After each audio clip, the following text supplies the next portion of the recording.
Joe Biden has made history by becoming the first sitting U.S. president to visit the site of a massacre in which a mob of white Americans slaughtered hundreds of black Americans. On Tuesday, he visited the Greenwood Cultural Center in Tulsa, Oklahoma, the first president in 100 years to do so. It was at this site where almost 300 black Americans were brutally murdered by a white mob. This massacre took place between the 31st of May and the 1st of June, 1921. Monday was its 100th anniversary.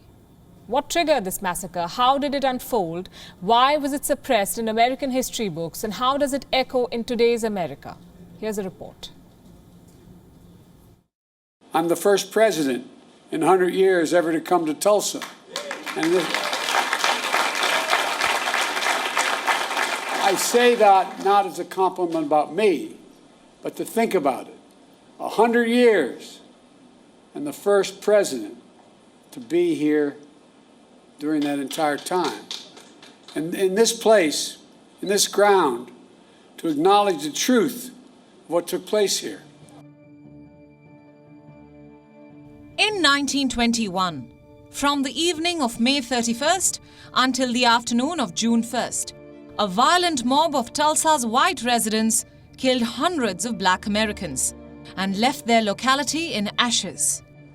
This happened in Greenwood, a thriving black-dominated neighborhood that had sprung up at the start of the 20th century. It was separated by a railroad track from the city's white-dominated part in the south.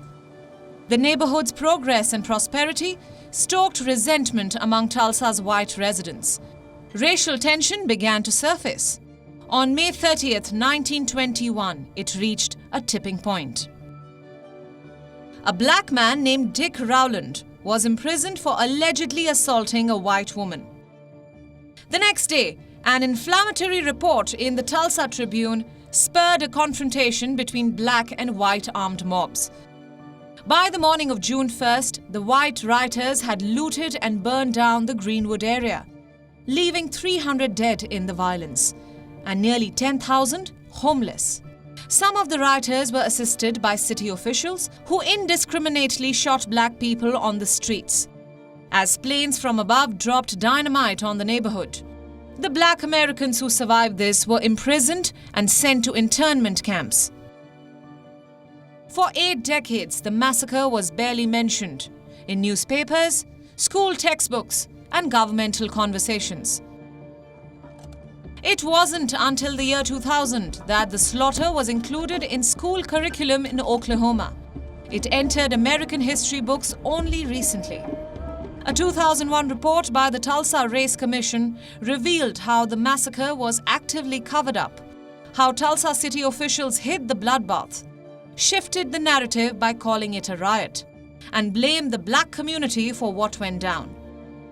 It's been 100 years. There has been no justice, no accountability, and no reparation to the victims. US President Joe Biden wants to undo the decades of this injustice.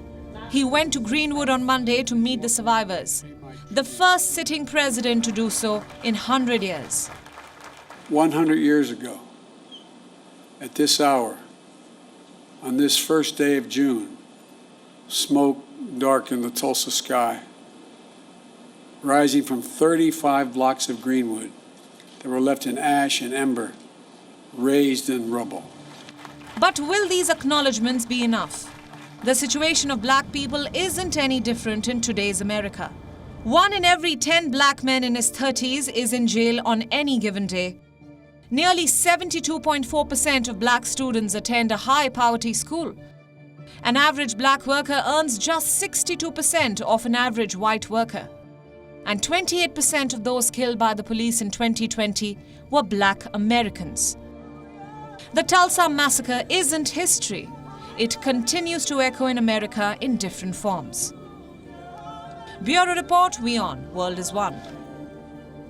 WION is now available in your country. Download the app now and get all the news on the move.